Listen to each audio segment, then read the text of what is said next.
My name is Caroline. I have the honor of being a friend of Mr. Adams and a friend of many of the other family members. It is my honor to be able to spend some time with you today, really unveiling and talking about not just what you have put in the gallery today, but more importantly, why you exist in the world and what you really think is the purpose you deliver that we get to enjoy through the medium of art, but I'm sure is much bigger than that.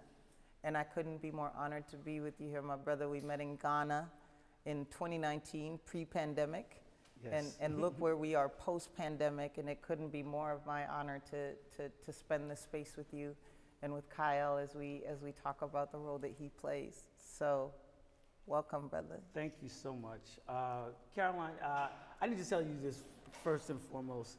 I fell in love with you in Ghana, and I came home and told my wife she had to share. I didn't know that part of the story until like 2 minutes ago. And I was like, I know, I wish I'd have known. I could have got all kinds of other perks. What in the world? Come on, knowledge. I was like, I met this sister in Ghana when I heard you speak. And there's very few people that leave me in awe. Like, wow, I think I came back and I told Emmett, I was like, oh my God, she's a force of nature. I mean, and then when Richard asked me, talked to me about doing a conversation, I was like, there's only one person I want. There's only one person I want. I just got to get her. She's on the move so much, and so thank you so much for doing this. Yes. I so appreciate it. The honor is mine. I wish I'd have known about the sharing. I had some bookshelves that needed to be put together. I had several things that I could have taken advantage of that for. So that's my bad. And we talked about our brother Emmett, who is the master connector and connected us. But Emmett's also why I made it, because Emmett was like, did you get any communication from Alonzo? I was like, yeah, he sent me a text. I was like, oh, it's tomorrow. I was like, I'm here, brother, because I would have hated to have missed it because of my schedule and introversion. So thank you for the patience and belief, and thank you, Richard, for being a space for hosting what we're about to have today. Now, we're gonna get to the real deep enlightening questions, but we're gonna start in a real black place. Okay. Which is gonna be these really interesting rapid fire questions that are just to see, how we all gonna judge how you feel about particular components of black culture. You ready? All right. All right, macaroni and cheese are baked or stovetop? I didn't make up the question. Oh my God, baked. I mean, the judgment, the judgment. Oh, my mother was the macaroni queen. Seriously. Macaroni and cheese queen. Seriously. Oh, what? Facts? What? You have a vegan saying your mom was the macaroni and cheese queen. It was like she couldn't show up at a function unless she had macaroni and cheese in tow. Put this under the list of shared wife. I need to taste that mac and cheese. Black Panther are coming to America. Choose wisely. Choose wisely. Ooh. Choose wow. I have to go with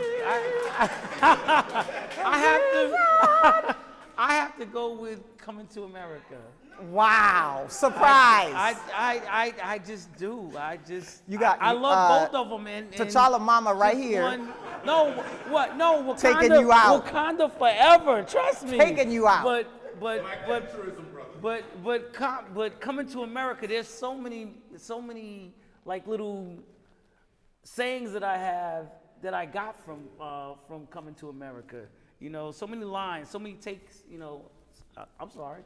I'm not mad. I was in agreement. I was just telling you somebody over here felt differently. All right. And you should just be aware of that as you. What'd you say? I love how passionate we are as black people about this kind of stuff. I just love what it does to us at like family gatherings, right? Right? Because Coming to America is one of my top 3 favorite movies. I may or may not have dressed up as Randy Watson. In Ankara fabric for my 40th birthday. It may have happened. And I refuse to smile in everybody's picture because Randy Watson is not a happy person. We ain't gonna front. Okay? Do you call your mom's best friend auntie or miss? Before the mac and cheese. My mother's best friend. Believe it or not, I just called her by her first name. I'm sorry. Clutched pearls. I'm sorry. God. Yeah, her name, my mother, my mother passed away, and her best friend's name was Mabel, and That was I just grew who up she was. calling her. You had privilege. The rest of us would have been slapped up No, the backside of our head. Oh, I no. love that Oh, you got to do that. There's a painting over there called The Whoopin', okay? So you got whooped for other stuff. Well, That, I okay, got it for understood. other I things. got Yeah, you. yeah, I got for you. sure. I got you. A couple more rapid fire, and then we'll go into just other ways to get to know you. Sweet or savory grits? I hate grits. I got to get my black card back. I'm sorry. I'm sorry. No, okay. Richard? No. One more, we cutting the No, card. hold Clipping on. it on the corner like the Hold DMV. on. No. Real talk. Real talk. Real talk. That painting over there called The Whoopin'. Do you know how many beatdowns I got over grits? I hated grits. Okay, first of all, hated grits since you growing want to go up. deep early, unbundle that. I hate. What do you mean you got whooped for grits? What did grits do to earn you discipline? This is a true story. True story. The whooping is One the piece of morning- art. One morning, I got bad grades in school, right? So the next morning, my mother made the worst breakfast that she could make for me. You were punished Grits- with bad breakfast. Grits, sunny side up eggs, and Spam. Okay? So I'm not because you lying. don't like a I runny am- yolk. it's- You don't like a runny yolk. I didn't like a runny yolk then. I'm with you now, I didn't like a too. runny I'm yolk not a then. runny yolk wait a minute, girl. hold on, Cook hold it. on, Hold on, true story. This is a true story. You could ask anybody in my family. The whooping. All of a sudden, she left the school bus came. And I was like, oh, good, I get out of this. So I went to school, came home that day, changed out of my, because I was in a Catholic school, changed out of Did my you gear. eat the breakfast? No, I didn't eat it. I sat there and cried. You didn't and the even school eat. bus came. And so I left to go to school. I came home. For some reason, she was off that day. I said, hi, Mom. She said, hey, baby, how you doing? Kiss, kiss, hug, hug. I changed out of my school clothes to go outside and play with everyone. She goes, oh, no, you have not. You got to eat. I'm like, it ain't dinner time yet. She pulled out those grits, Spam. The breakfast? The breakfast. And Was the yolk cooked? no, everything was cold and hard, and the Spam had white stuff on top of it. Not white stuff. Yes. She made me sit there and eat those grits and stuff before I went outside and played. Has somebody bought the whooping? Not yet. Somebody bought a whooping. so that some of that is retrieved. Some of that is some of that needs to be retrieved for good. I was a pancake, waffles, French toast kind of kid. Oh, I you couldn't- were I fancy couldn't- with oh, it. No, I couldn't stand grits. To this day, I don't like grits. Interesting. They have no nutritional value either. I mean, but so do macaroni and cheese doesn't, but But it tastes good. true. True that. I'm from Kenya. We were colonized by the British, so grits is porridge, so it's supposed to be sweet. Oh, okay. All right. Till I lived in Texas and realized it's good with shrimp too, so I'm on both sides. But see, you could do anything to grits. You could put bacon in it. You could put cheese in it. You could put shrimp in it. You could put pepper, salt. What? I still hated it. You can get your ass whooped for it per your Exactly. per your painting Exactly. that is sitting over there. Your favorite word? Dream. Dream. Why? I grew up my life being I have this etching that I did years ago called Little Dreamer. I always dream because it just took me where I wanted to be. You know, dreamed of being all I've ever wanted to be was an artist. I always dreamed of being an artist, and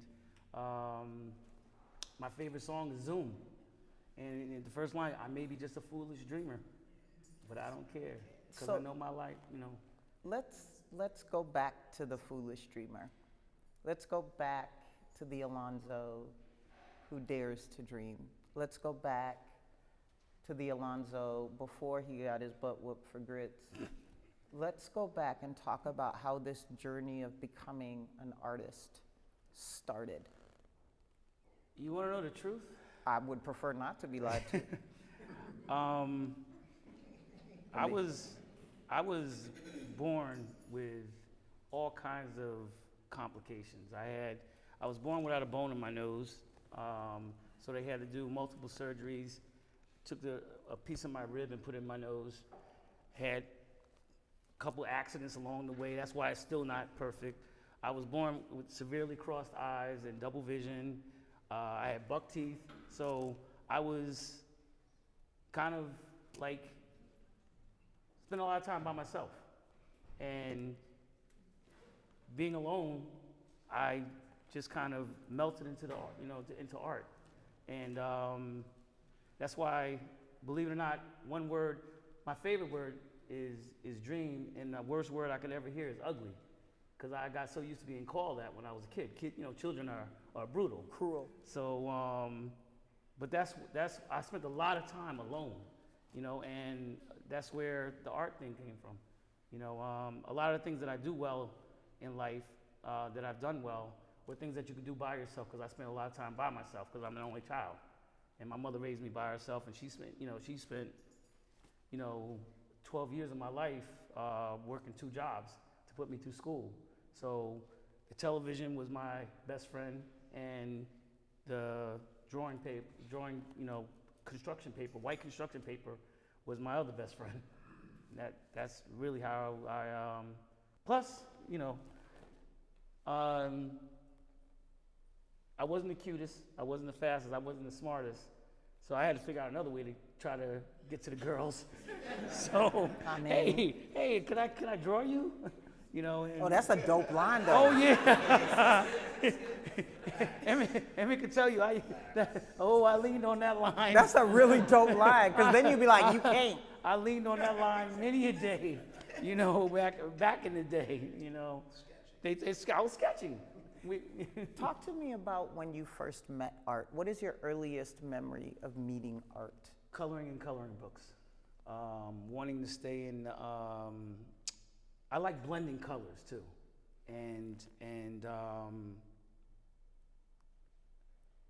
But the smell of oil paint, my uncle used to paint in North Carolina. And the smell of oil paint drew me in, because he used to sit out on the porch and he used to paint, and he used to draw also. And that just pulled me right in. And honestly, one day, I used to always ask him to draw for me. And one day, he said no. And my little arrogant behind, I'll do it myself. I started drawing and just never looked back. So that's how you discovered the gift? Yeah. Was your uncle telling you no? Yep. He like I said, I was, like, all right, I'll do it myself, and lo and behold, an artist was born. An artist was born. Yeah. So you were spending a lot of time alone. Yeah. Right? Yeah. Your uncle tells you no, and you start to create on your own. What happens with it? What happens in terms of school? What happens in terms of what you start to produce? How does the community react to that? Without sounding like, arrogant, I was. I mean, we're at your show. Show your swagger. I mean. I was from, I guess, maybe like 5th grade on up, I was pretty much the best in my class. How did you know? When I saw the people who were a couple. I walked you into that one. I just said, yeah. And I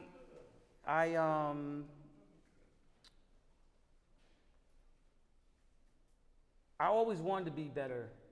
I always wanted to be the best at it. Whatever school I went to, I always wanted to be the best artist.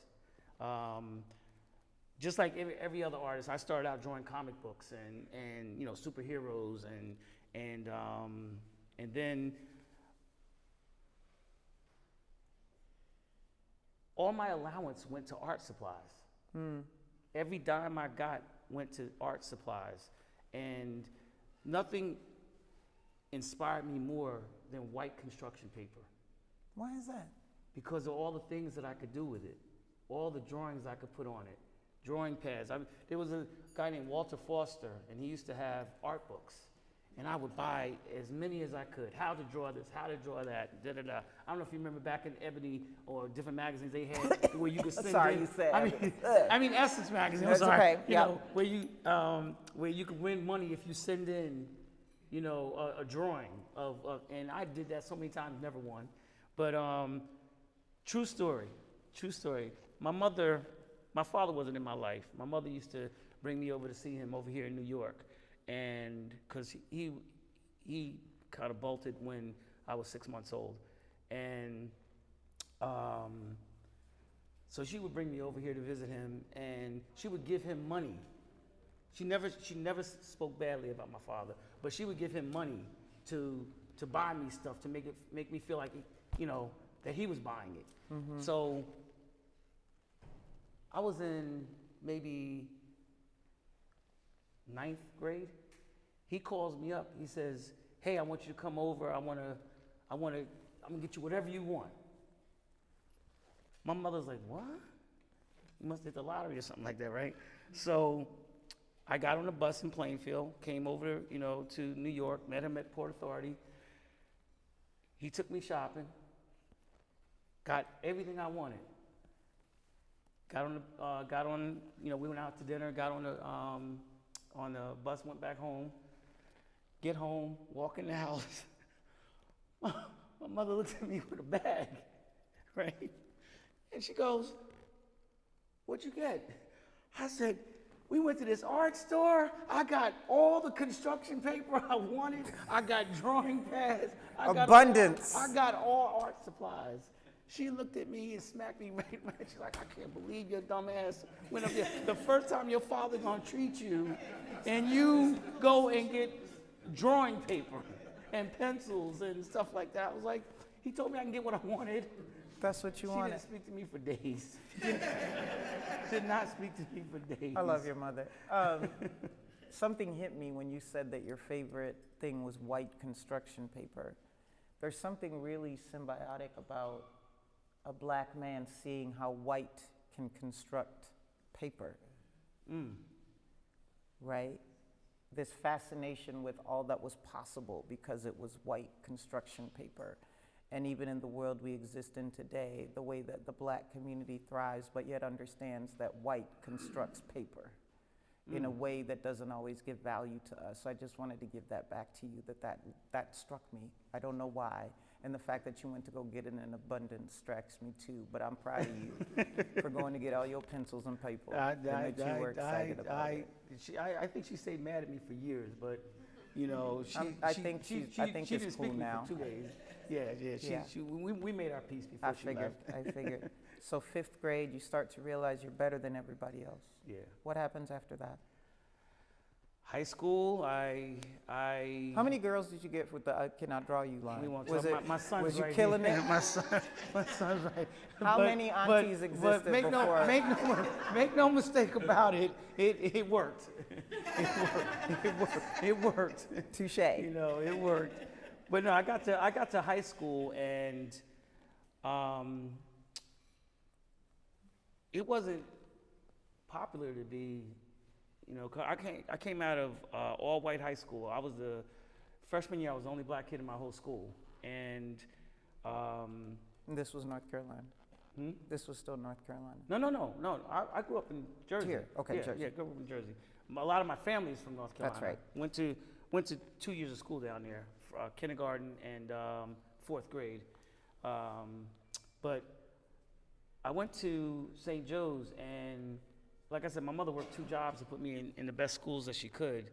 And coming out of St. Joe's, I got accepted at God knows how many schools for engineering and architecture. Really? Yeah. And I didn't like science. Where did engineering and architecture come from? My mother wanted me to be an engineer.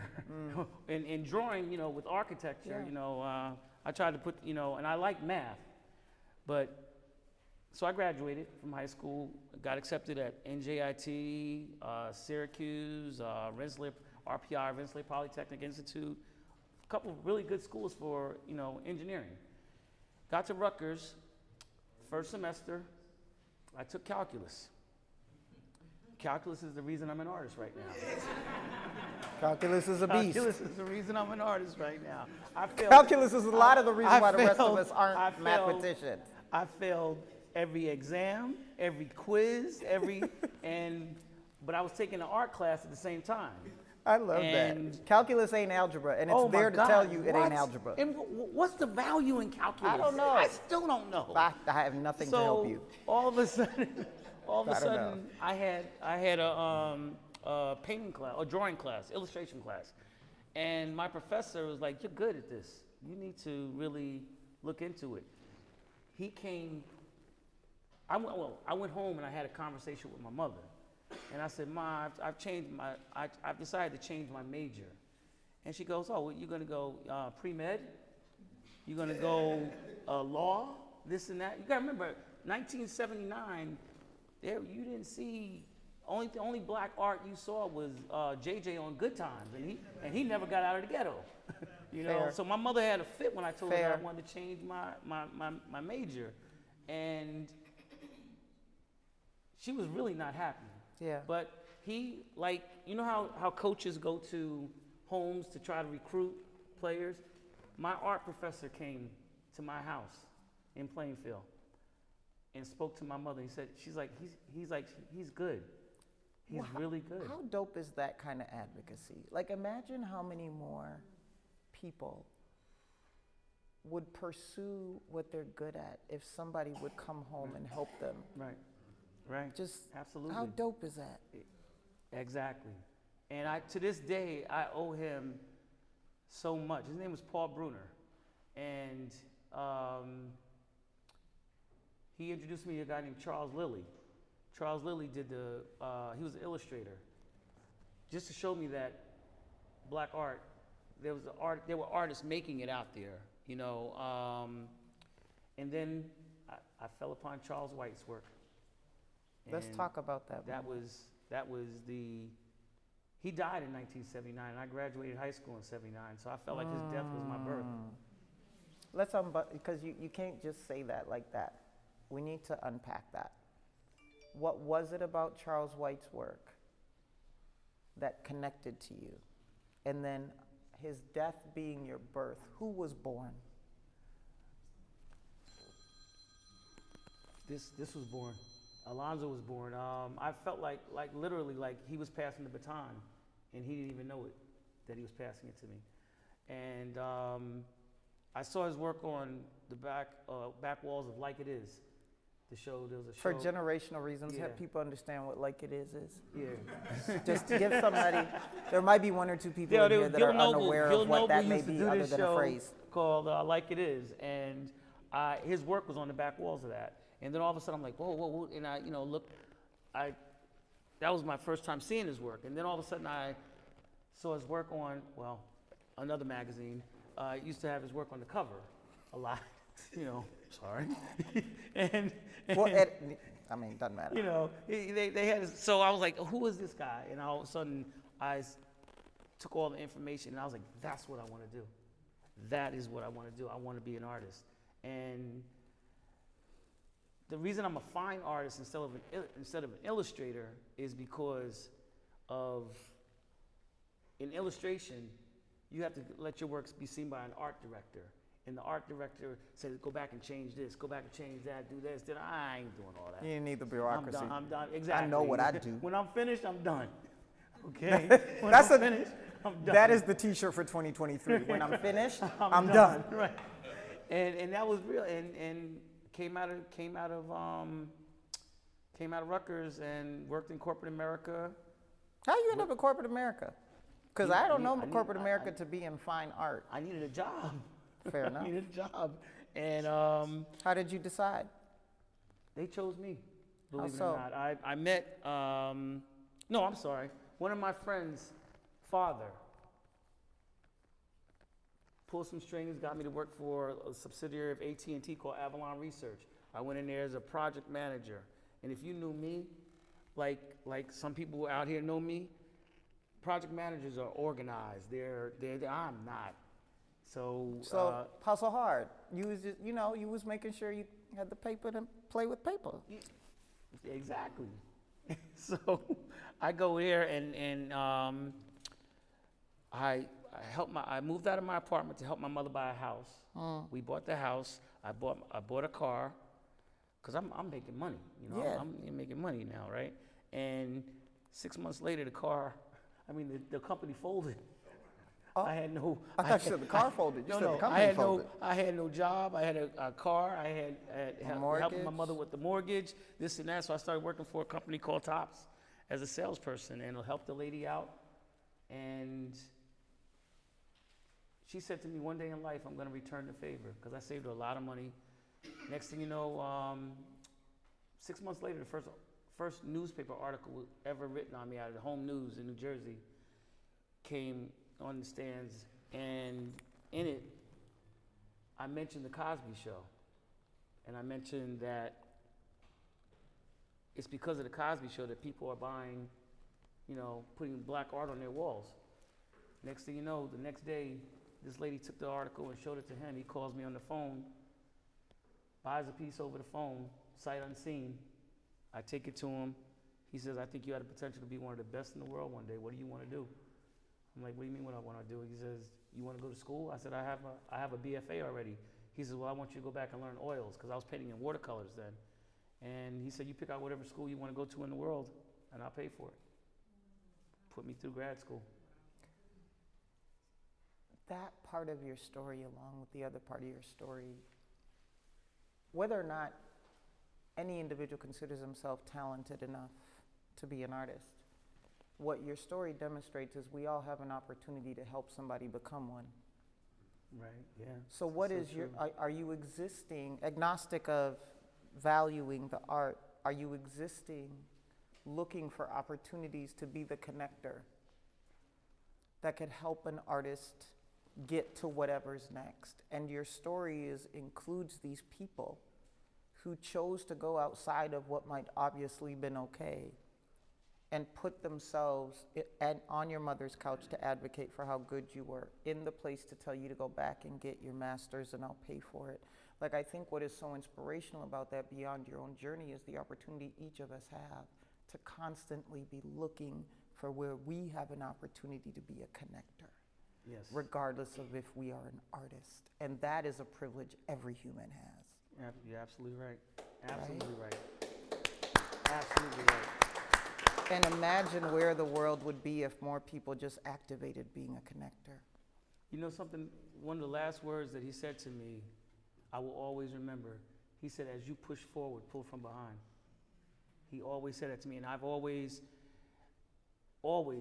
as I travel, try to help people without looking for any reciprocity, or, I want to help you get to where you want to be. I want to help you.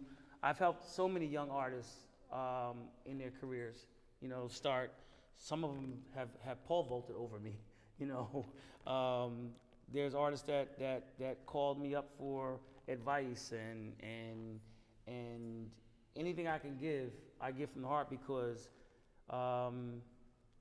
one, that's my mother's spirit in me. She's always a giver, and two, what Mr. Cosby did for me. There's a saying that I always say, there by the grace of God go I, and it's so true.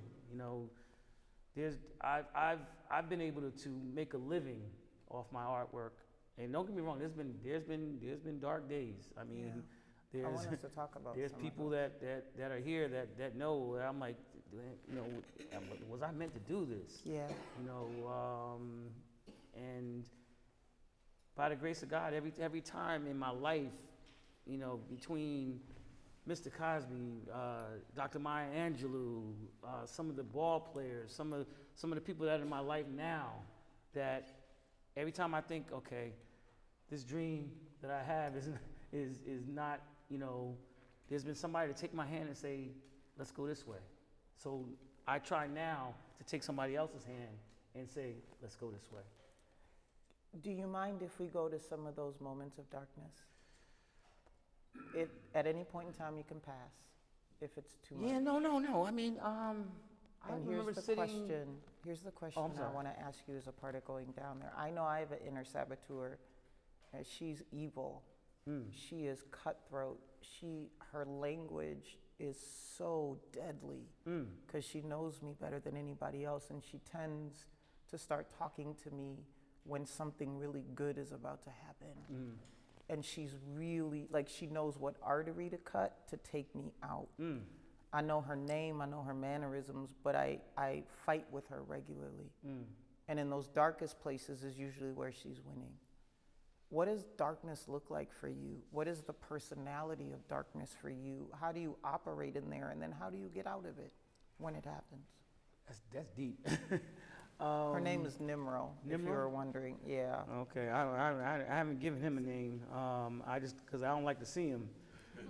He's whatchamacallit. Yeah, I mean, the darkest place I've ever been was when my mother died. You know, a lot of people don't know that I literally, the only thing that got me home one night was coming home to my wife and 2 sons, because I almost flipped the car over the divider, because I was just in a really, really dark place. But as far as dark in art, it's like you sit there and you watch so many people get into places that you want your work to get into, the museums, and you start saying, what am I doing wrong that I'm not there? You know, and when the recession hit, and not making money off my art, and you know, my wife is basically carrying the family, you know, and you start to you feel almost emasculated, you know, like damn, you know, I'm supposed to be the breadwinner, I'm supposed to be, you know, and you go to a really dark place wondering if you are good enough, you know. And then, I mean, there was times I literally, it almost messes me up right now, leaned on my mother's shoulder. And my mother wasn't the coddling type, you know. And I said, Mom, I'm running as fast as I can. I just can't keep up, you know. And she says, baby, just get on your knees and ask God to give you more strength. And Carolyn, I'm not lying. I am not lying. I got on my knees one night when I thought I was at my wit's end, like, you know, God, I'm doing everything I can, you know, and I had maybe $800 in my bank account. And the phone rang I got on my knees and prayed that night, and the phone rang the next day. And one of my frat brothers bought a painting. And I was on a financial respirator, and I've been on fire. That respirator and me became good friends several times in my life. It was custom fitted. Exactly, it was Yeah, custom fitted. Yep, Exactly. And but I always remember my mother said to me, she said, "I made you strong. I made you strong." And so I've been in some dark places, you know, and luckily, you know, there's been people that have helped me come out of that dark place, and not out of pity, not out of anything, like, you know, just when my mother left here, one of the hardest things to do for me was that I had somebody that I knew was praying for me. You know, because there's, God knows, I'm not going down in there, but there's times where I shouldn't have been here. You know, literally close to death for reasons I don't even want to talk about. But not drugs or anything, nothing like that, but just other horrific stuff that has happened. And when she died, I was like, Dad, who's gonna pray for me now? Who's gonna pray for me now? You know, but she's up there looking out, you know, and so that's pulled me out of a lot of dark places. What I thank you for giving us permission to go there with you. What I love about that is what was important to you is to know who is doing the prayer. You recognize the power of the prayer, but understanding who's doing it is a part of your journey. And I think sometimes we just need to own that sometimes the solution is really simple. And you just needed to know who's praying. Absolutely. Right? And that's a part of what pulls you out. Have we yet gotten to the part of the story where you own the nickname Quickfoot? Lightfoot. Lightfoot. Who told you that? I mean, I got prepared for this in some way, shape, or form. I mean, I'm not going to disclose my sources. Wow. Not many people I know. need to understand martial arts, and I need to understand what is now corrected Lightfoot, and I'm trying to figure out if in the chronology we have gotten to that point in time, because there's so many details I'm curious about this nickname. I'm gonna shoot you, Rich. That's the only place that could have came from. I didn't even look over there. I was looking over there. He doesn't even know. He's my best friend. He doesn't even know that name. Tell the people. When I was into martial arts, and we back What then. kind of martial arts and why? Shootaroo, because I couldn't fight. It's called what? Shootaroo. It's a mixture of karate and kickboxing, and well, we had some pretty good guys at Rutgers. You know, some of them have gone on to be grandmasters, and I literally we started a little club where we used to hang out and you know, spar and everything. I was pretty much the punching bag, right? But one thing I was good at, my feet were faster than my hands. You know, so we all picked ourselves. One called himself Merc because he was fast as lightning. I can't remember, and I chose Lightfoot. So you was just taking them out?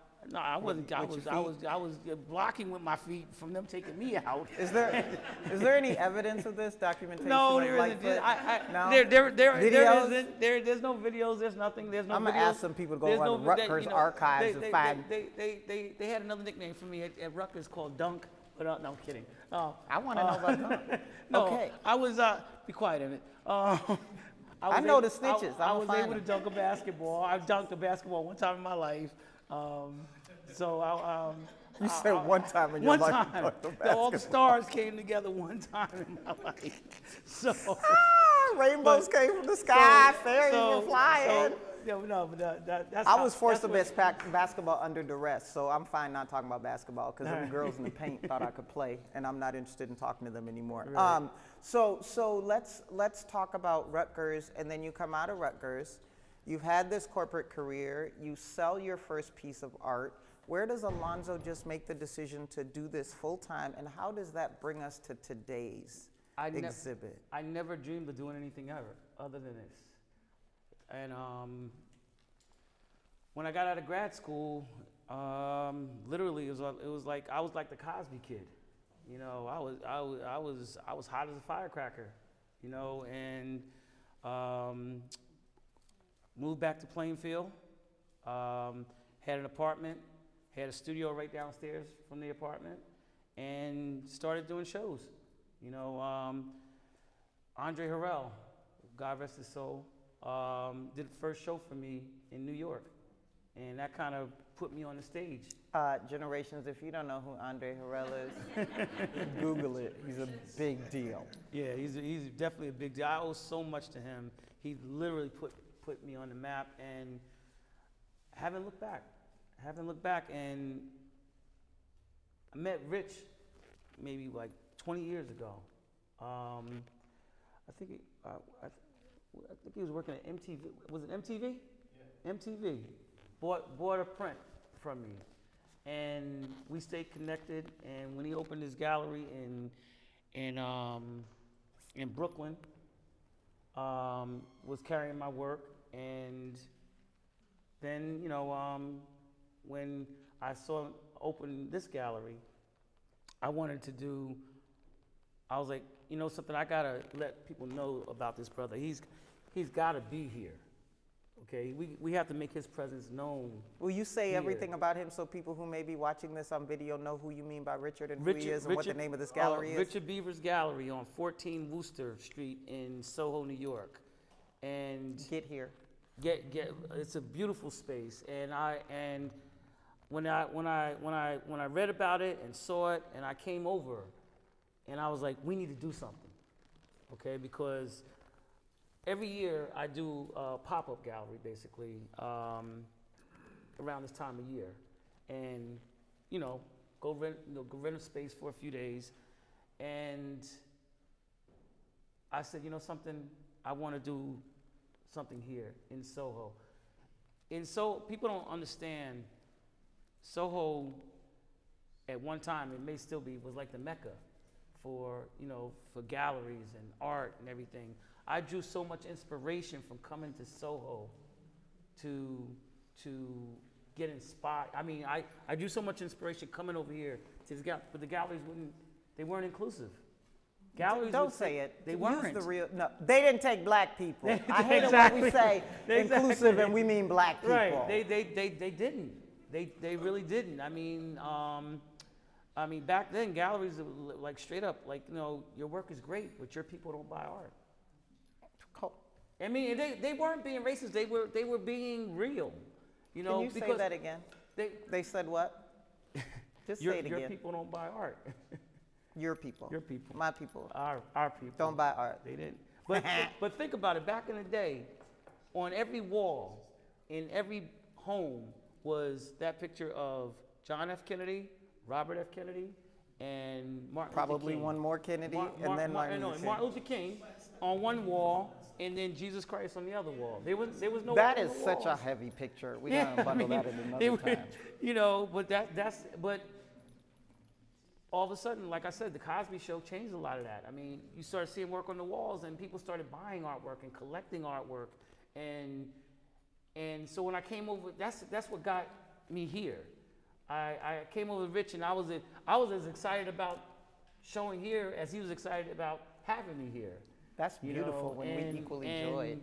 Cause like I said to him, like I could very easily go and, you know, pay a few dollars and do a pop-up space, but I want people to know about this gallery.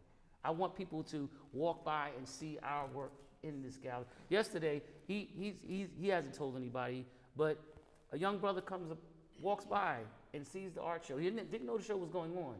Comes in, buys a nice piece, right? They do the paperwork and everything. It's Stevie Wonder's son, 21 years old. 21 years old. Alonzo, can I ask you to clear something up for the people? Sure. Do our people buy art? Our people buy art. Do we buy a lot of art? We buy a lot of art. Do we spend a lot of money on art? We spend a lot of money on art. Are we rich out here buying art? Are we what? Are we rich out here buying art? Yeah, we out here just buying art? No, High net worth folks buying art that happen to be melanated? All of that's true, right? I just need to clarify for the people. Absolutely. Somebody's information was wrong. We are really supporting us now, and I'm so happy. It's you know what's crazy, and this is real. I used to go do art shows outside in the parks and this and that. I remember this one lady came up to me and she goes, "Oh my God, your work is beautiful, beautiful." She goes, "I just have one question for you." And I was like, "Yes." She goes, "How come you don't paint white people?" It's a true story. And I was like, "Can I ask you a question?" She goes, "Sure." I was like, "Did you ask any of them how come they don't paint us?" And she goes, "Touche." Touche. That validates it was a black woman. Like, touche. You know, and I said to her, if I don't paint us, and Who you does? don't paint us, Who who's will? gonna paint us? You know, Who will? and this is back in the 80s, okay? And I've dealt with that for so long, and now black art is so big that white artists are painting black people. And they're artists. Pearl clutch. And yeah. Did you say that white people are painting black they're people? Painting black people. Well. And so you I remember looking at in this magazine, I'm like, wow, that's really good. That's really good.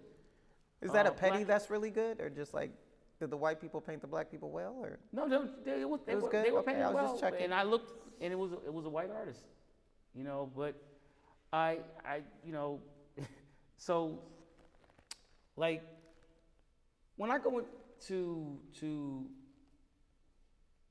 paint, I don't know why, but all I want to do is paint us. Because we're gorgeous. Absolutely. And we're Absolutely. fly. And We're I dope. look back when I think about the journey, right? And I think about when I used to look in crayon boxes, okay, to paint, to color. Guess what color was flesh? It was pink. Something close to salmon. It was, yes. It was, exactly. So, true story, I had to learn how to paint us. When I went to Rutgers, there were no professors that taught me how to paint black people. There were no books that taught me how to mix the colors to paint black skin.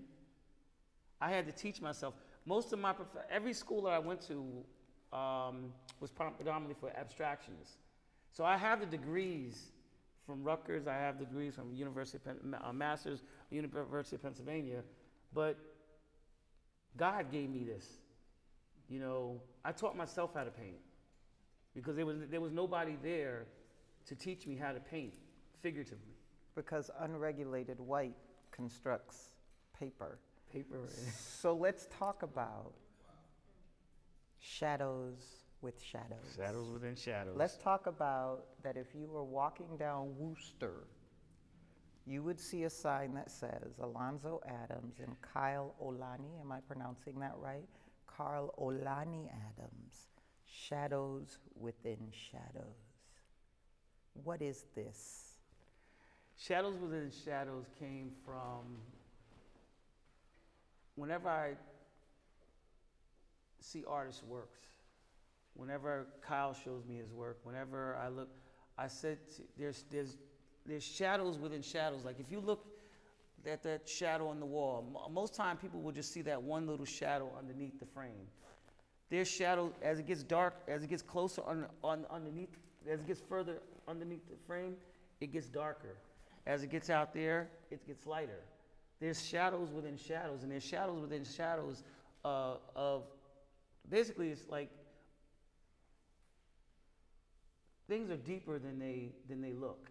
If you peel back layers, if you look deeper into a subject, there's shadows. And I coined a saying years ago, saying a man's character rests in the shadows until there's no sunlight. When the sun is shining, everything is good. You know, but then as soon as that sun goes away, you see what a person's really made of because they can't hide in the shadows anymore because there's no shadow. You know, and that's where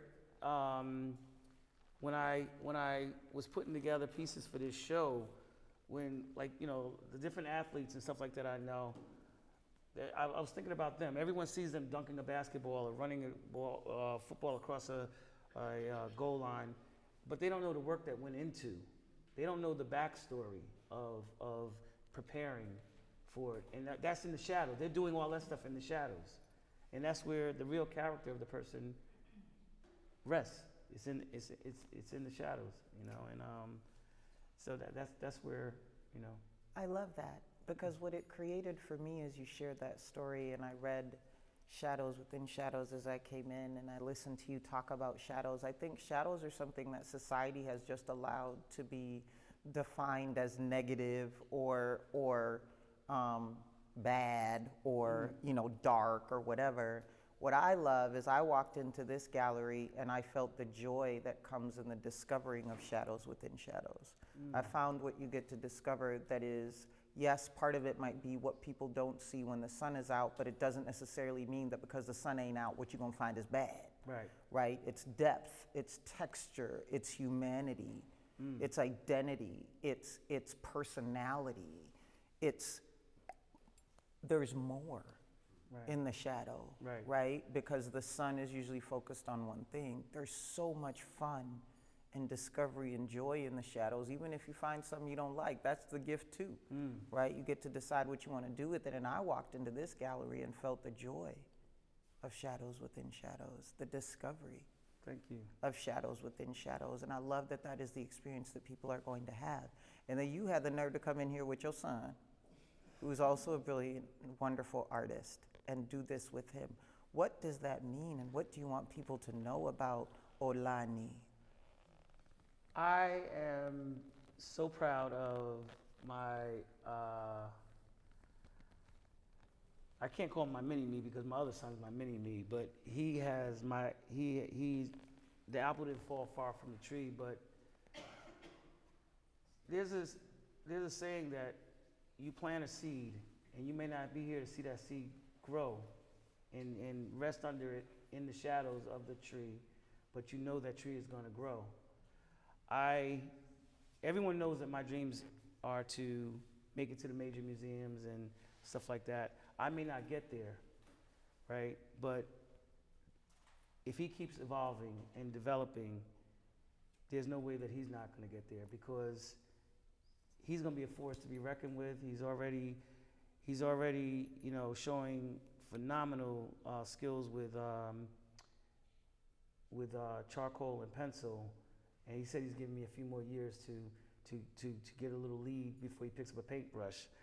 You know, He's gonna give you a couple more hours of shine. yeah, then he's exactly, like, let me come and show you what I do. And then he's gonna show, but he's smart, and he's good. He's a good person. Like I keep telling people that he's gonna change the world with his artwork. You know, one day because of his message and talent. And I'm not gonna say. It was funny. A friend of mine who's a celebrated basketball player, Hall of Famer. I one day said, "Man, you got, God gave you talent." He said, they call me Zoe. He's like, "Zoe, I'm offended by that because God gave a lot of us talent, but what about the hard work I put in?" He puts in the hard work. He has the passion. He has the drive and motivation to be that next, you know. And Remind me of your mother's name. Katie. Is Katie here in this gallery today? She walks me everywhere I go. Therefore, so shall you when Olani does. Oh, well, see, she's just Right? What do you want people to know about Olani? And then we're going to open up the floor for questions from the audience. Why don't I have him come? Come on, T'Challa Olani. Come on. Come on. Come in.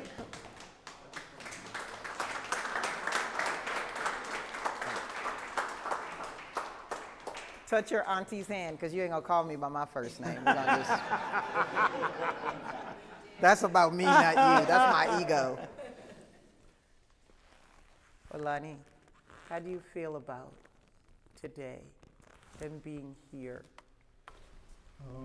I don't really have a specific thing yet. I'm still trying to take in the moment. That's something I've learned throughout all these years, is when you're putting in the hard work, you don't get to come up for air sometimes and really enjoy the things that are happening to you. And I've been very blessed for a long time now, and I haven't really enjoyed those blessings as much as I should have. So right now is one of those moments where I'm just gonna keep taking it in and not, make any promises to myself for the future or make any plans in this specific moment. I just want to take it all in and then take it back to the studio. There's privilege to that freedom. So much. Right? Yeah. To sit in the moment and take it all in. As you heard your dad tell the stories of Black artists who maybe didn't always get to sit back and take it all in. He's given that to you. Alonzo, what's important for the world to understand about Olani as he sits in front of you, as we're in this gallery and as we now open up for questions from the audience? Kyle, like I said, he has a passion. He's stubborn too. He doesn't take criticism well. He said he got it from you with his thumb. He doesn't take criticism well, but he listens. Okay, and like I said,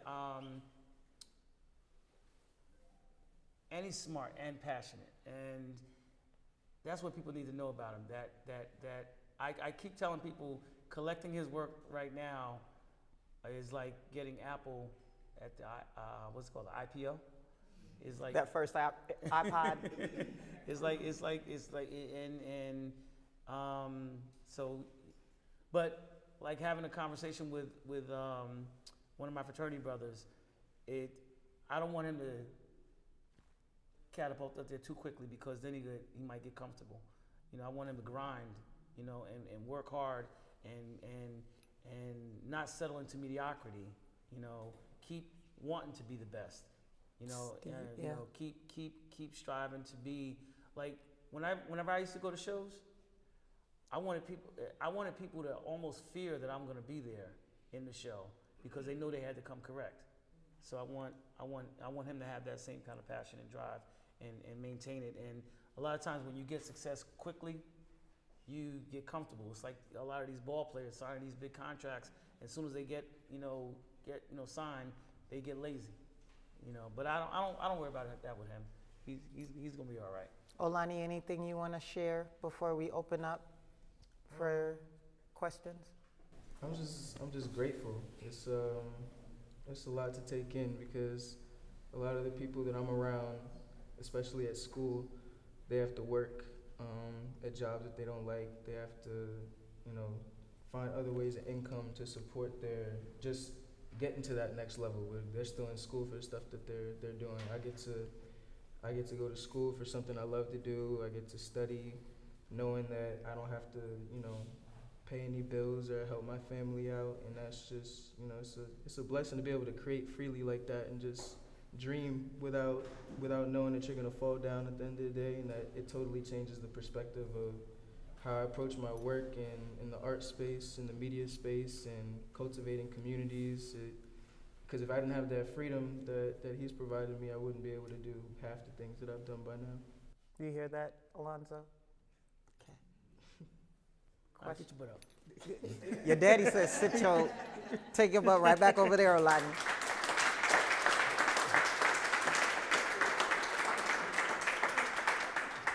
Do we have a few questions from the audience? Oh, there's one right here. Will you tell us your name when you ask us your question? How you doing? My name is Mike Bunton. Hi, Michael. Hello, Michael. Jersey boy, Rutgers grad. Okay. Uh-oh. All right. Did you know Lightfoot? No, stop it. No? Okay, sorry. Rich, I'm going to shoot you. You spoke quickly about coming up, drawing comic books. I remember the era, a lot of people drawing characters, comic books. But did you ever tag? Did you ever dabble in any graffiti? I was the worst graffiti artist that you could. I just didn't have that creativity. I would look at it, I'm like, wow, and then I go try it. Not at all. I failed miserably at graffiti. Other questions? Yes, sir. Emmett Dennis. This the Emmett we was talking about, y'all. Okay. My question, first of all, fantastic. Thank you very much. I love her. I'm gonna take advantage of these shared wife duties. I need to look for this sister wife situation. Alonzo, we've known each other for a long time, so I know a lot of the history. And I think it's ironic that we are in this space of a gallery, and we know your relationship with the industry and galleries throughout your career, and it's ironic that we're here today. So as you think about the relationship that you now have with Rich and the relationship you have with the industry, what kind of advice would you give Kyle? Has anything evolved and changed in terms of your attitude and your appreciation for what it means to be in the gallery? Great question. When I started my journey, when I first got out of grad school, galleries were contacting me, this, that, and I started doing pop-ups before I knew what pop-ups were. And I was making my own money, and I was making my own, people were gravitating to me on my own, right? That was a kiss and the curse, okay? Because it's almost like you have to go through a network in order to get to the institutions and the museums, and the galleries is the vessel the right word? I don't know, but the path so they're the gatekeepers, exactly. And there's like I said, there's artists that I know that have catapulted over me, because of galleries. So with young artists, I'm not Kyle's manager. But I do want him to connect with a gallery, and it's probably going to be, Richard Beavers Gallery, because there's a lot of prominent artists out there right now. I'm not going to start listing names that started at his gallery. Okay, and they are at the top of the I hate when I can't think of a word, but they're up there right now, and they started at his gallery. So I would recommend. My journey has been completely different. I mean, people were coming right to me to buy, but when you say I just want to be an artist now. I just want to paint and put that stress and all that stuff into somebody else's hand. But I can say it, and I've let it breathe as long as I can, because you've known about it for several months now. But I've finally been booked for my first solo museum exhibition.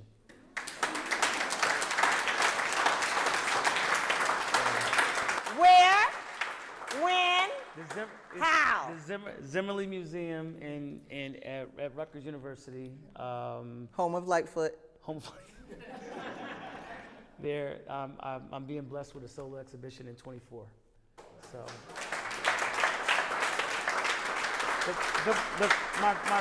my first solo. That's besides Emmett and a few of my family members knowing. And this whole family. And now I couldn't let it breathe any longer. I'm glad that it was bubbling yeah, up in you that yeah, joyously to where you yeah. need to let out. And I would say, Kyle, you were handed off the privilege to rest and be focused on your art. Make sure you're clear about the privilege you're making available for those who come after you. You got to pass a privilege forward if a privilege was forwarded to you.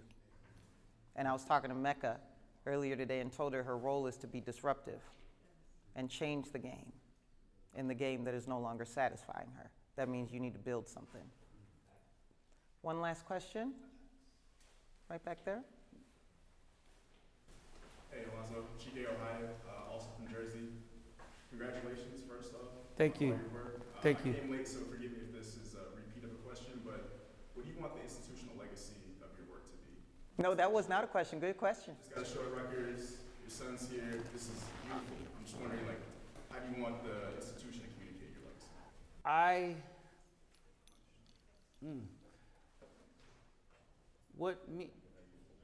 I don't chase money. Don't get me wrong, I don't romanticize the thought of being a starving artist, but I want to be in the conversation. Okay, when they start talking about the greats, you know, I want to be in the conversation. You know, I would like to go down in history as one of the best of my era. So, I mean, I don't know if that answers the question, but that in order to get there, you know, work being in people's homes is great, but to get into the institutions, you know, where someone can go and see my work, you know, hundreds of years from now is really, really important to me. If Kyle asked me that one day, he's like, would there be any regrets if you left here? I said, I think my only regret would be is if I didn't get into the institutions. And, you know. Look at God. Look at God, exactly. So we are going to take a couple more questions. I got clearance, so we'll go here. So, Olani Viney, also from Jersey. I see a theme. Jersey strong. Kenya is not in New Jersey. So it's interesting the conversation that you were having about young people who may not be supported by parents because of this fear of entering in. You know, my role, I'm dean of students actually at Piscataway High School. So I have a number of amazingly, incredibly creative students that are now, I'm dean of the junior class, also known as the seniors, but they're facing that. They are facing the parent that is telling them, no, go X Right. route rather than your Right. passion. What are like 2 or 3 things, something that I can do in my position as an administrator, you know, to these young people? What is something that I can do to not just push them forward, but to encourage parents to give parents, to inform parents in a way that will allow these students to pursue their gifts? I'm not even going to sugarcoat it. The art journey is not for the faint of heart. Okay, it really isn't. There's some artists out there that are unbelievably talented that are barely making it. Okay, there's some artists out there who I look at their work and I'm like, I can't believe that's selling for that, and they're making it.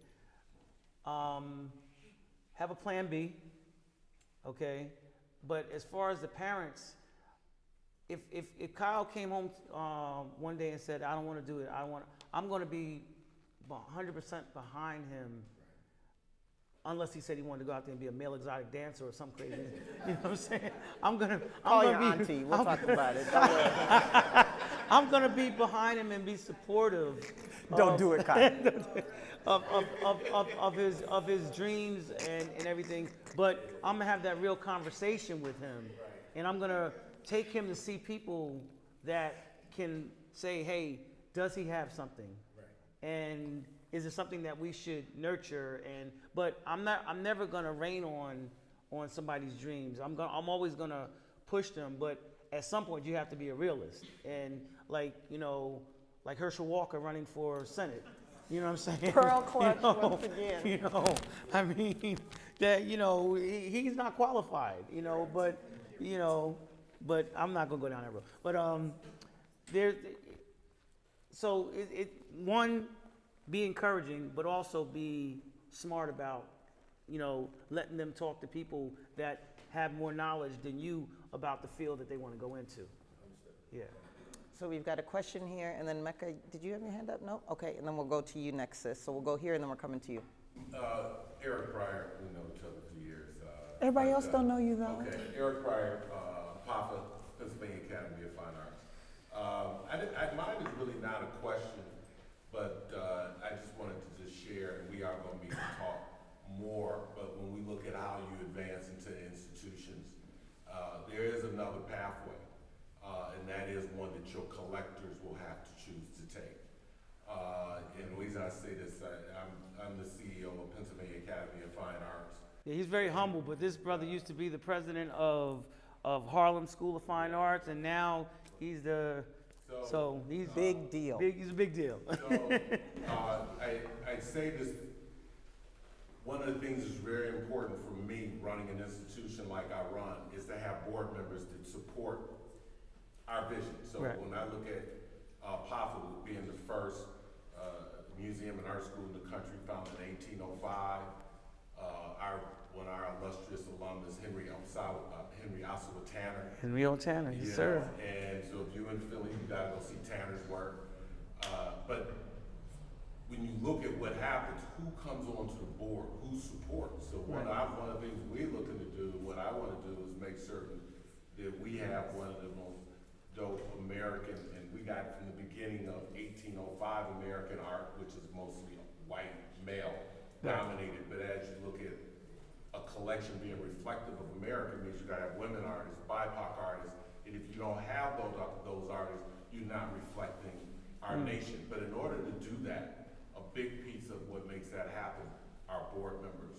So collectors who are going into those spaces, like I forget who I was talking to, Richard earlier mentioned one of my board members, Reginald Brown. Reggie Brown is a major collector. He's on the board. Big reason why I'm there is because a brother like him was on that board. And so as we look to expand what the institution is collecting, it's all these connecting dots that are part of it. So a big way that we also acquire collection is people look at and they acquire these mass collections and they say, well, what am I gonna do with it when I die? And a lot of people say, well, I'm gonna leave it to my kids, and they do, and the kids sell it at auction. Right. Some of the children, a couple of them might have kept it. Some of them may keep it. And then others, what'll happen is they'll look at it and say, I wanted to go to an institution. And so that is another way in terms of how your collectors see their relationship with the institution is another way in which to penetrate and make certain that, and I would just say that your work is centered in the canon of American art. Okay. What I love about that, we talked earlier about this role of connector and this idea of we all have a role to play. And what I love about that is we love the art, but we got to know the business of art, right? There's an ecosystem, there's traditions, there's gatekeepers, there's all of that. Your role in this thing might not be the artist, but it is something. And you just offered knowledge that helps with something he wants to do. And I would ask each of us to walk out of here with asking ourselves about what's the thing we can do versus believing there isn't something we can do. There was a sister back there that was about to ask a question. Hey, love. Hi, baby. Cutie Hey. pie, little cutie pie. Like, what did I wake up to? What is your advice on a self-taught artist, and how important do you think it is that a self-taught artist be formally educated in an art university? And also, you talked about times when you had moments where it was very dark, where you felt like, am I good at this? Can I do this? And how did you get through that? And what advice do you have? Self-taught. I mean, some of the greatest artists in history were self-taught. You know, when you look at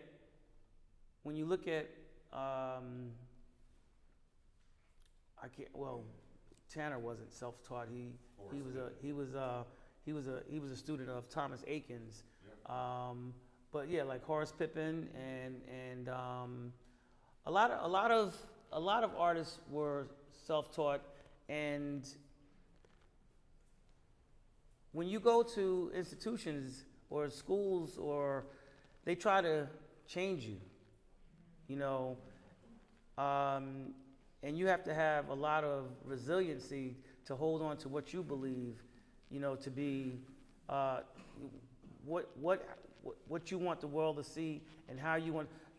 God knows how many times that they tried to change me, and at Rutgers, at Penn, they you know, and when they realized they couldn't. I mean, at Rutgers, I was the only one working as an artist for 10 years after I graduated. The only one that came out of Rutgers and was working as an artist. So if you believe in what you're doing, and you like what you're doing, and it feeds your soul, you know, as a self-taught artist, don't let them change you, you know, because you're breathing life into your, you know, into, like, there's artists out here, there's works, so many works out here that, okay, don't get me wrong, if you're a figurative artist and you're self-taught and your anatomical structure is wrong, go and get help. You know, go and get instruction, because there's so many a lot of abstractionists become abstractionists, at least my history of it and my understanding, because they couldn't do the figurative as well as they wanted to. So, like, for example, Picasso. A lot of people don't know, Picasso was a figurative artist before he became an abstractionist, a cubist artist. And he fell into cubism because of going to Africa, okay, and being inspired by the Moors. You know, that's where cubism came from. If you look at a lot of African art, it's cubism. But the only reason I said that about abstractionists, because I battled with so many abstractionists at Rutgers and at Penn that said, I do this, but I could do that if I wanted to. And then when they showed me their figurative work, I'm like, no, you can't. You know, I understand why you do what you do. So I say to you, do you, and don't let anybody try to change you unless you want to be a figurative artist. Because one thing about being a figurative artist, if it doesn't look right, okay, if I'm trying to capture a nose and this is off or that's off, or a mouth or an eye or an arm or a leg, and it doesn't look anatomically correct, someone's not going to be attracted to it and want it in their home, and it's not going to feed my soul. Because, like, there's been times I'm alone in the studio and I'm working on something, I'm like, oh yeah, I got it. Kyle will walk in, Dad, his head's too big. And I've spent a week working on just the head alone, and I'm like, oh Lord. But he's telling me something that I already knew, but didn't want to face it myself, and until other eyes were put on it, you know. And that's what you run into as a figurative artist. But I'm self-taught, and I am, God gave me it. You know, I've always been able to look at something and make it look accurate. And I'm sorry, what was the second question? Dark places. Oh, dark. Oh, how do you get out of them? Yeah, when you're thinking, can I continue? Should I continue? When you're questioning yourself, and when you have $800 left in your checking account, pay your mortgage. When I tell you, I don't know.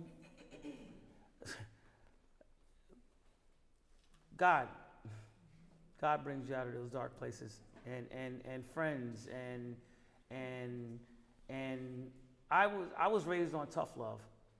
I really was. That whole self-pity thing, you know, no, she wasn't having it, you know. And what I tell people all the time, we stand on the shoulders of some very, very, very strong people. When I was in Ghana, we visited the slave dungeons. They were called the slave castles, but I call them the dungeons. And that trip changed my life, because there was one part when we went through the dungeons and everything, and I came out and I started vomiting. All right, because I don't know how. I ran track in high school and in college, and I was a distance runner. And in a distance race, there's always a point in the race where you can say, okay, I can catch my breath. All right, I can relax a little bit, and I'll have a stronger kick. In there was never a point in that whole. There was never a point where they could catch their breath.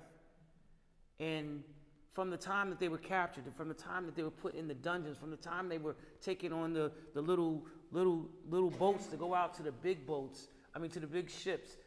And I said to the tour guide, how did they live? How did they survive? And I remember him saying, they lived so you could live. So no matter what I go through in my darkest moments, I know that my mother's moments were darker. I know that her mother's moments were darker. I know that her mother's mother's mother were darker. And they made it, so I can make it. Yeah, I love your questions, and part of what I heard is on the institutional question. An institution is not one place. Self-taught, school, other teachers, institution can be a set of things. Absolutely. Right? And so don't get caught up in the construct of an institution being one place. To what he said, round it out. Fill it with other things. All of that is the institution. And then on the dark places piece, some days it's just living 24 hours at a time. Boo, you ain't got to plan your life when you're in the dark place. Just make it to that time tomorrow. Mm-hmm. And give yourself a little bit of grace for the journey. That's not the time to be trying to carry the heavy bag and figure out your life purpose. Just figure out what you're going to have for lunch, 24 hours at a time, till you can handle more. We've got a question back there. Hi, my name is Shamira, and I'm a self-taught artist as well. And I think my biggest concern, is just finding the discipline. Like obviously, I do feel that there are moments where it's like artist block and I'm stuck. But I think I would love to know, like, what's your discipline, like your regimen for your day, even with.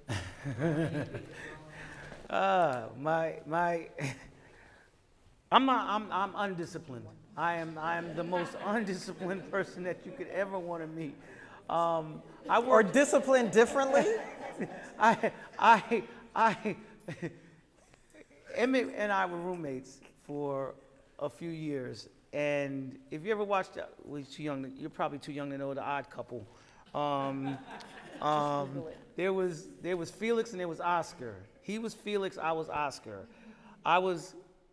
My world is chaotic, okay? He was a neat freak, okay? The phone could ring and where is it? I was messy, not dirty. I was messy. So I say that to say that I'm undisciplined. If you come into my studio looks like a war zone. But when I'm getting ready for a show, I all of a sudden go into a still chaotic, but it's like I walk into my studio and I literally put on Jay-Z. Which song? Okay.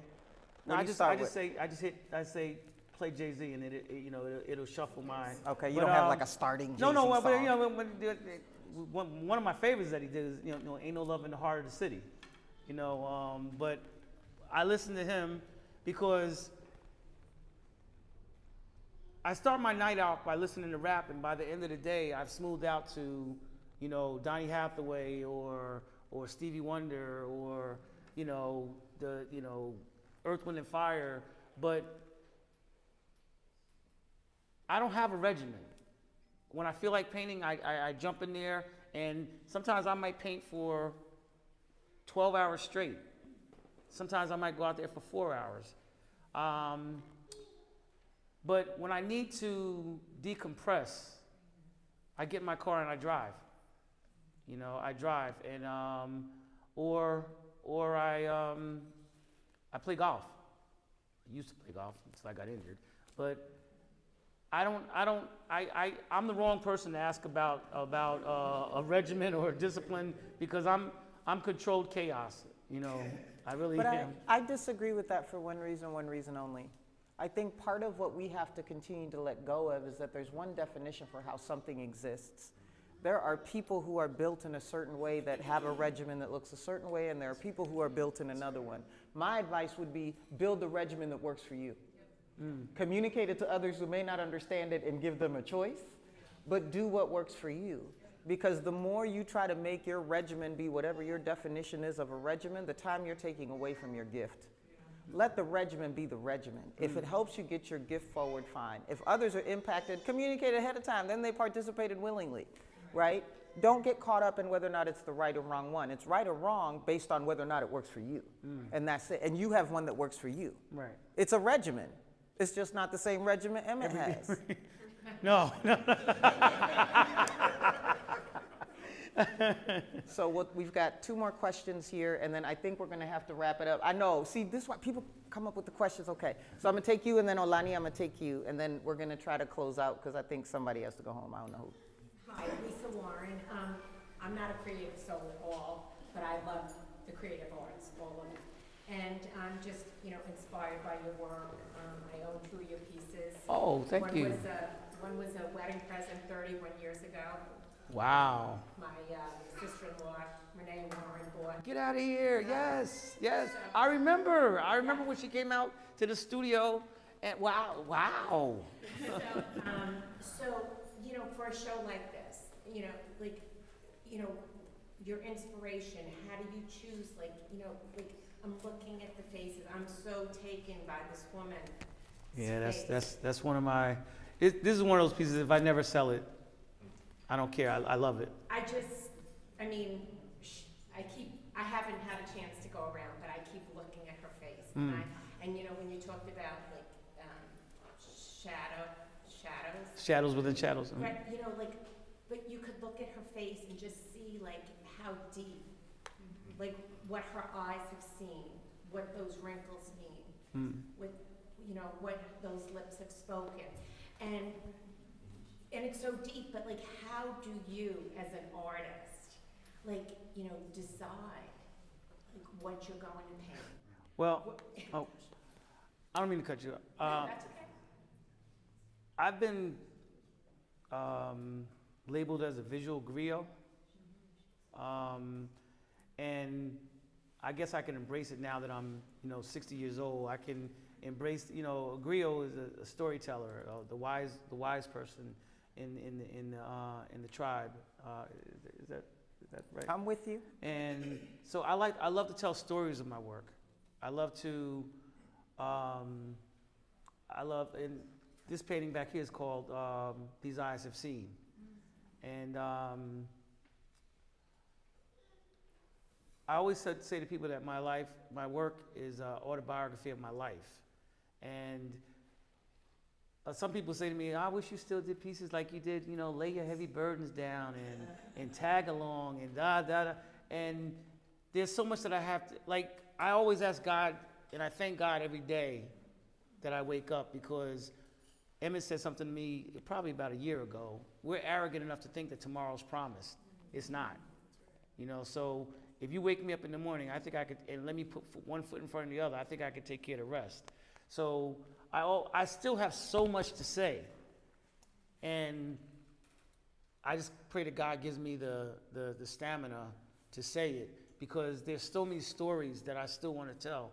That, like, right now, with what's going on with our young people, you know, I try to paint, and don't get me wrong, there's a side of me that's the Norman Rockwell, you know, the fun, you know, and then there's the Charles White, and then you know, all of that brings about Alonzo Adams.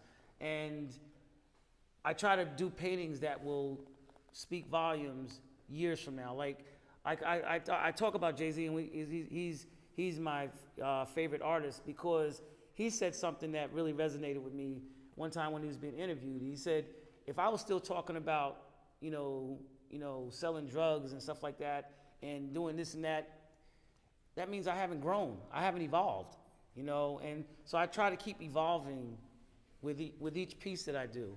And I try to make my best piece become my worst piece, because I want to become that much better. Yeah.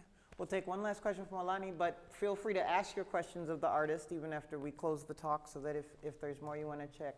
Go ahead, Olani, close us out with a brilliant, profound question. Oh, the pressure.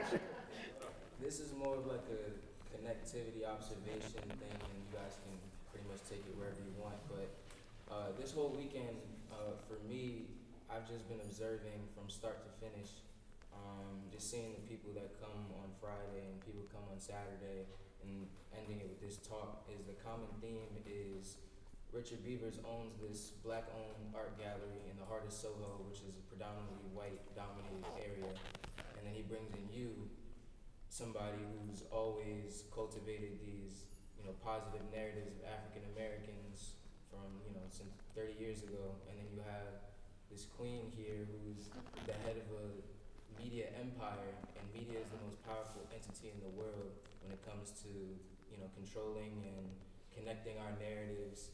How does that all tie in together with, you know, community and cultivating those narratives, and how important is that in pushing forward the culture for? That's my son there. That's my son there. Olani, you did a fantastic job of giving the closing points of the gallery. Your auntie proud of you. Your auntie proud of you. And I will just say, brother, that I have no doubt about where your name will be in history based on the purpose you're living in. You never said you were concerned, but I'm just adding my validation that is the least of your concerns, because were it to end today, you're there.